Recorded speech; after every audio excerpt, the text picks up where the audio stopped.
Welcome back, folks. Today on the Carolina Storyteller, we're going to be talking about one of my favorite Judeo-Christian myths. I guess it's not really Judeo-Christian, it's an Abrahamic myth, but it ties into so many other mythologies and things. I'm going to be talking about the mythos surrounding one character, Lilith. Stay tuned. This is the Carolina Storyteller.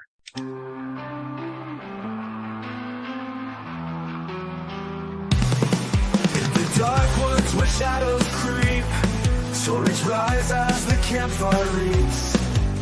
Jonathan voice a haunting thrill, with every tale he bends on will. Echoes whisper, the night draws near. By the firelight of fears collide, the Carolina Storyteller our guide. Through the spooky, the fervent fight, fables of darkness igniting the night of the night.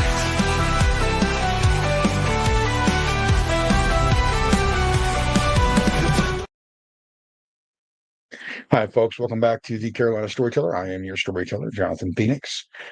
Today, we are talking about, as I said, one of the most interesting mythological characters in history, I think.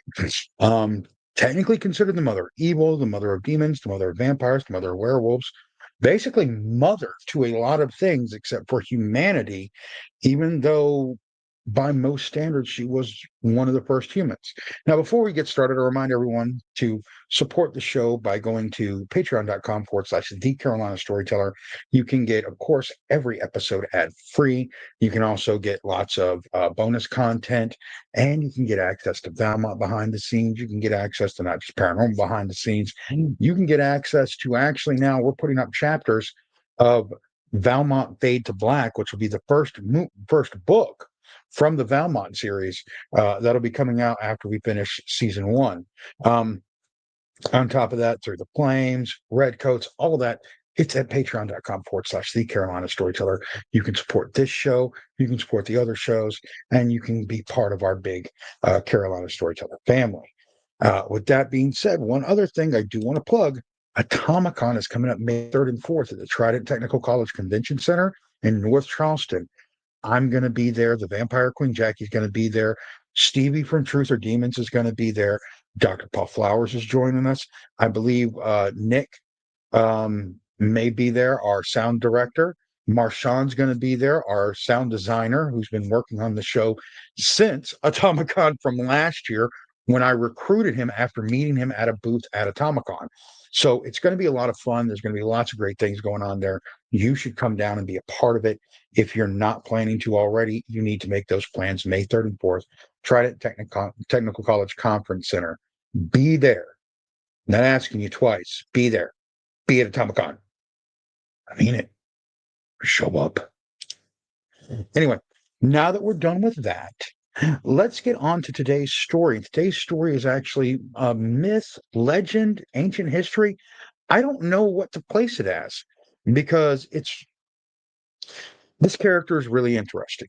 You see, depending on what Abrahamic religion you believe in, also depends on how much you actually believe in the existence of Lilith. And that's because Christianity basically blotted her out from Genesis completely. Her origin goes back to the book of Genesis and the Abrahamic religions. Um, she was created, and now here's the interesting thing. There are four different versions of her creation story.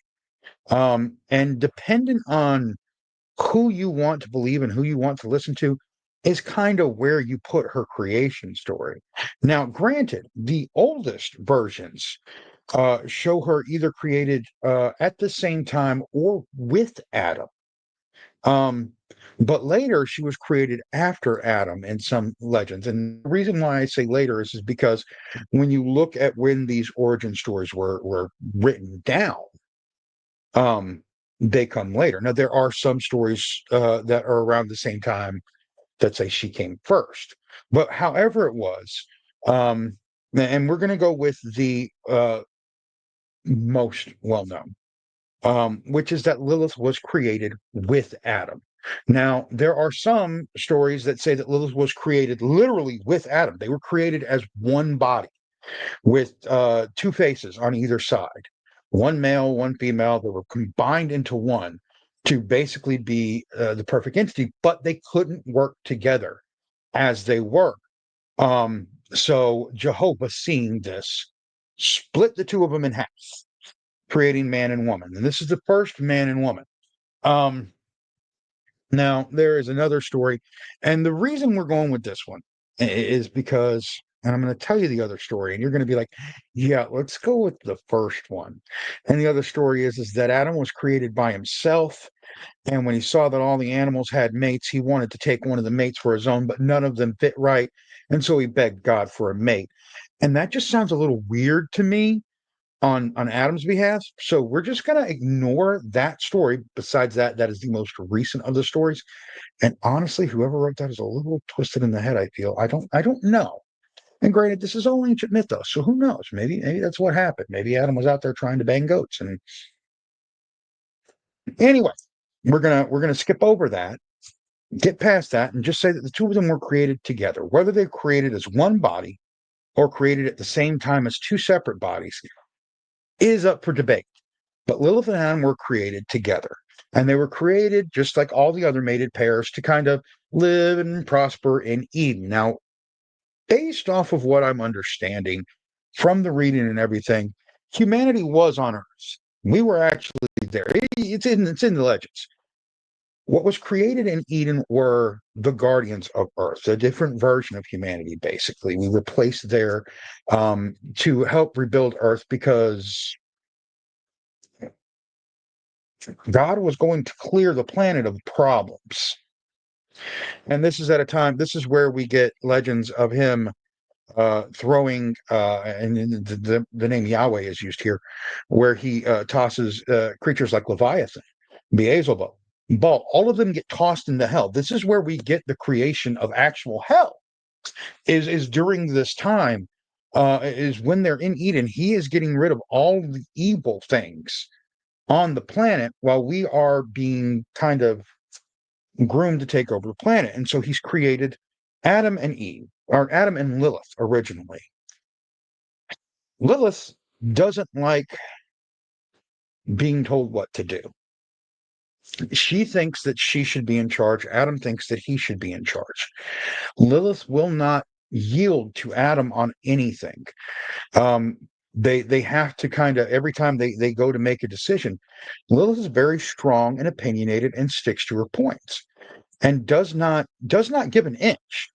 They have to, when they have to come to a compromise, a lot of times it's either going to be Lilith's way or the highway, it seems. But what really broke the camel's back was when Adam wanted to copulate, he tried to force Lilith beneath him. And that's where the problems really began, and ended, pretty much. Because it didn't go well for Adam. In the story, Lilith fought back brutally. And if you're a guy, you could probably imagine what Lilith did to stop this oppression from Adam, because she would not lay beneath him. That's not happening, Adam. Lilith wanted to be on top. This is literally why we get this creature, is because Adam. I'm not even going to go there. We're just going to pass over that point. Lilith decided that she was not going to put up with Adam's stuff anymore, and Lilith left. This is where the story gets a little weird, because Lilith supposedly spoke the magical name of Jehovah, the name that no one is supposed to be able to speak. It's called the unspeakable. Lilith spoke this name, and in doing so, she was able to fly away from Eden. Jehovah heard Adam's prayer. Adam begged him to find Lilith and bring her back. Jehovah sent angels to go looking for Lilith and be like, Lilith, come on, come back. And she was in the middle of copulating with demons, supposedly. Now, this is really interesting because it says she was in the middle of copulating with demons, but it also says that the creation of the sin of lust came from Lilith going and copulating with the angel Samael.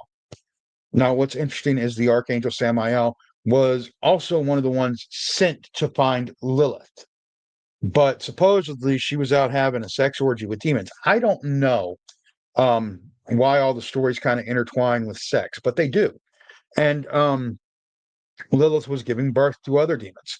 So basically, the angels went back and said, look, she's not coming back. And it's just not going to happen. She's done. She's gone and found herself. Um, she's having a demon orgy, dude. We can't have her back.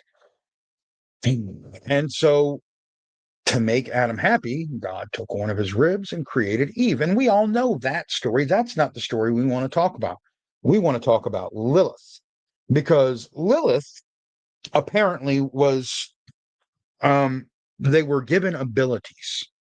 They were supposed to be the caretakers, and Lilith was one of the original caretakers. Eve was not. Lilith was the original. They were created from supposedly the same stuff, unless you believe the other story, which just makes Adam look really dirty. And honestly, looking at it with a critical mind, you start doing this number. So we're not going to go into that other story because that other story isn't even the popular one. Um, So Lilith is now outside of the Garden of Eden, and she is traveling around, and God decides to punish her, and decides that every day 100 of her children shall die because she's giving birth to demons and other creatures because she's out copulating with the monsters and the weird creatures and angels and everything. So every day, apparently, she's giving birth to thousands of children a day, and 100 of them are going to die every day. Um, this is the curse that's placed upon her. Now, this makes her really, really angry. And the thing is that Lilith is apparently very, very powerful. And we're never explained as to why Lilith has such power. But Lilith is very, very powerful as well, be it by her determination or whatever. Lilith sees Adam and Eve now living their best life after coming out of Eden. And Lilith decides that she's going to punish them by taking their children. And when the angels come to her and say, well, you can't do that, Lilith goes, no, no, no, no, no, no, no. I have the power over them until their 8th day of life as a boy, or their 8th year of life as a boy, and their 12th year of life as a female. I have yet to figure out what the importance of those 2 days are. But it's interesting that Lilith claimed power over all children of man until that day, meaning that she could draw them to her. Lilith goes on to start having relationships with humans, some of them descendants of Adam and Eve. This is where, because of the curse that's put upon her, we start to see the birth of creatures like vampires and werewolves. They start with what's called the Lamia. And I'm going to look here. I'm going to go back to my research real quick because um, the Lamia that were created were the early forms of vampires and werewolves. And this came through Lilith's seduction of men. Lilith began seducing men away from their purer state. She would go to them in their dreams. One of the things to remember about Lilith is that in every aspect, she is the most beautiful female ever created. There's nothing more beautiful than her. Aphrodite, when she was created, probably had a shit fit because she was like, wait, that woman is what now? No, no, no, no, no. I'm number 2. Oh, hell no. Where this woman at? So Aphrodite was probably after her too. But Lilith's story doesn't just stop there. Lilith's story continues to go on. She began with killing infants because she refused to give children to Adam. She wanted to take the children from Adam. But that really didn't work for her. It didn't work because a practice that became taken was to protect your child from Lilith. Angels were actually angels named Sinoi, Sensoi, and Simangel were sent to protect the newborns from uh, from Lilith when they were born, protecting our children, basically. Um, and so Lilith gave up on that. This is where the seduction of men came in. Since she couldn't take her wrath out on children, she decided to take her wrath out on men. Remember, she has a deep hatred and resentment towards Adam, and she would attack grown men in their sleep. She would come to them in dreams. She would draw them to her.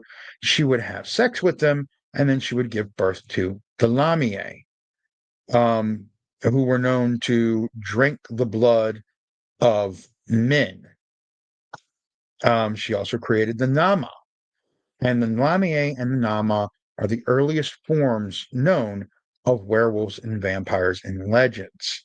And this is where Lilith got the name Mother of all vampires. So remember, she goes out from Eden on her own and starts sleeping with demons first. Now, granted, first supposedly she banged an angel. That created a Nephilim. Now, we're going to get into that in a minute. Then demons, and she gave birth to demons. Then humans, and birthed vampires and werewolves. So she's doing a lot of creation. Um, which is where another legend comes, is that the powers that were given to Adam and Lilith, one was the power to govern, the other was the power to create life, and that's why Lilith is able to mother so many things, and why Adam was supposed to be the one to lead. Okay, okay, okay. All right, we'll buy that for $1. Um, yeah, where was I? Oh, yeah. We're talking about Lilith seducing men and creating vampires. Um, Lilith then turned her eyes towards women because women were, of course, given the ability to create life. And Lilith saw that as a slight against her because that was supposed to be her job. So she began working her magic to stop women from conceiving. And it was believed to be that Lilith had been the cause for infertility when a woman was not able to give child, that she had been cursed by Lilith, that Lilith had actually gotten to her. So this is actually a belief that carried on for several hundred years, that Lilith was the cause of infertility. Maybe it's still today. I don't know. You know, if you're not having a child, maybe you need to get one of these, because what they did was, um, oh, and by the way, Lilith didn't suffer labor when giving birth. That's another thing you should consider.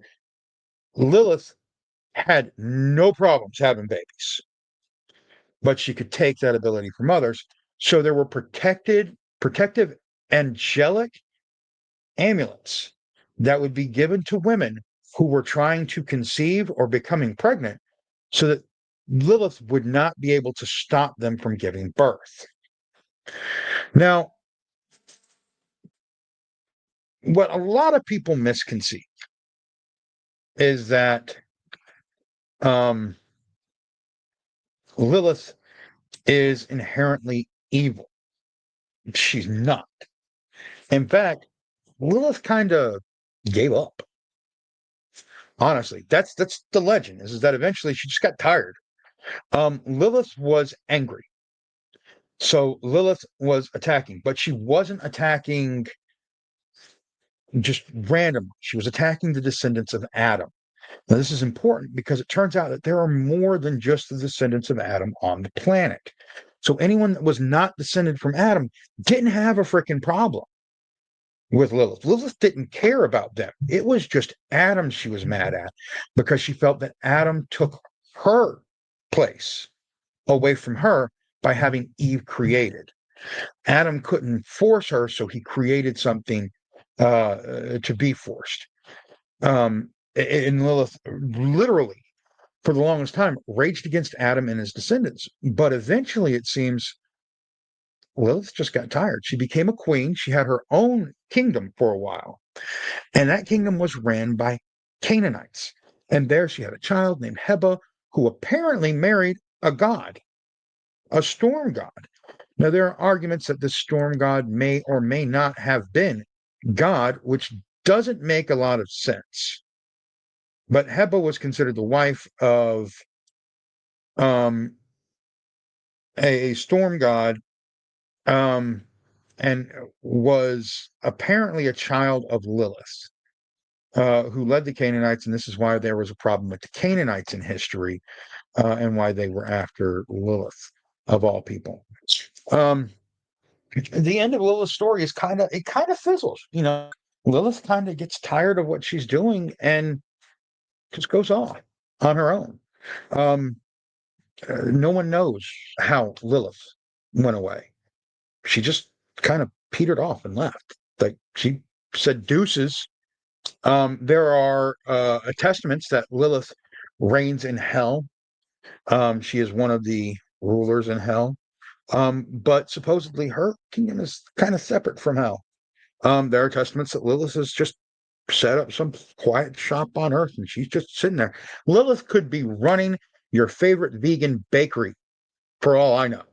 Lilith could be here on Earth. If you know a really beautiful woman, I mean a really beautiful woman that is like insanely beautiful and just doesn't seem to give a care and has a problem with men, you might know the actual Lilith. You might know her. But yeah, Lilith she wasn't killed. She didn't die. She wasn't, you know, destroyed. She just quit. She finally got over being mad and decided she didn't care anymore. So is she not watching over her young? Is she doing this? Is she doing that? Who knows? That is the story and legend behind Lilith. Um, Very interesting story. It's interesting to me because I grew up in a Presbyterian church. Okay. And for the longest time, I thought I was going to be a youth pastor. I really did. Um, we're not going to get into that story, or how I was betrayed by a pastor in the church. And it wasn't my pastor. My pastor left to go and minister somewhere else, but the guy they brought to replace him kind of showed me, nah, we're not doing this. Sorry.